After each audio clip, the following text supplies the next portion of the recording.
تبارك الذي بيده الملك وهو على كل شيء قدير الذي خلق الموت والحياة ليبلوكم أيكم أحسن عملا وهو العزيز الغفور.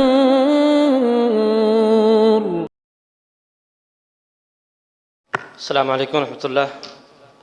بسم اللہ الرحمن الرحیم. ہم نے اپنے مقالہ عربی میں لکھا ہے النسخ فی القرآن الکریم عند العلامہ انور شاہ الکشمیری.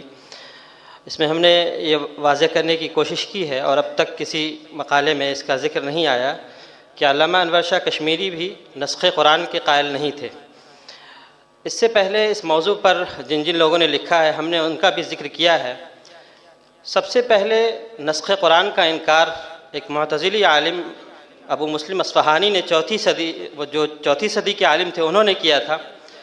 اور وہ بھی تحریف قرآن سے بچنے کے لیے، یا ملحدین کے جو اعتراضات تھے اس دور میں فلاسفہ کے، ان کو سامنے رکھتے ہوئے قرآن پاک کے دفاع کے پیش نظر انہوں نے یہ رائے دی تھی.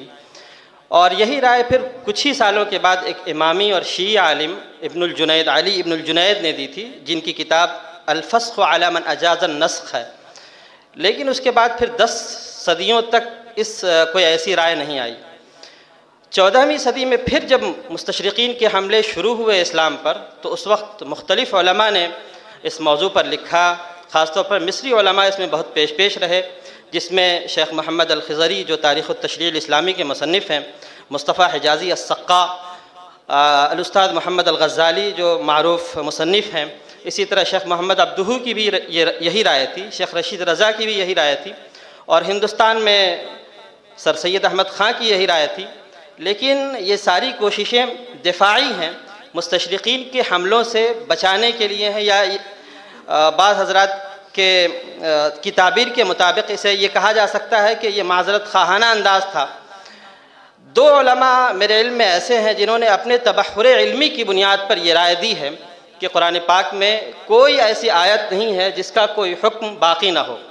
ان میں ایک مولانا عبدالصمد رحمانی ہیں، جنہوں نے قرآن محکم پوری کتاب لکھ کر اس نظریے کی تردید کی اور قرآن پاک کے نسخ کا انکار کیا، اور کہا کہ قرآن پاک میں کوئی آیت نہیں ہے.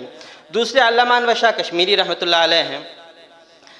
علامہ نے اجمالی رائے دی ہے، اور ان کے عمالی میں بھی اور ان کے شاگردوں کے ذریعے بھی یہ رائے مختلف تحریروں میں موجود ہے. کاش کہ وہ اس پر لکھتے یا اس کی مزید توضیح فرماتے تو ایک زیادہ تفصیل سامنے آتی ہمارے، اور ان کی فکر کو سمجھنے میں مدد ملتی.